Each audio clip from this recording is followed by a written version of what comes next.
అందరికీ నమస్కారం.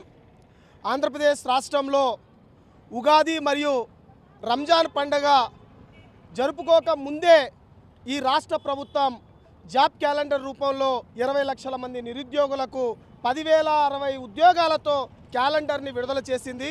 రాష్ట్రంలో ఉన్నటువంటి నిరుద్యోగులందరూ కూడా చాలా సంతోషంగా ఉన్నారు, సంబరాలు చేసుకుంటున్నారు. గతంలో చూస్తే జగన్మోహన్ రెడ్డి జాబ్ క్యాలెండర్ పేరుతో నయవంచన చేశారు.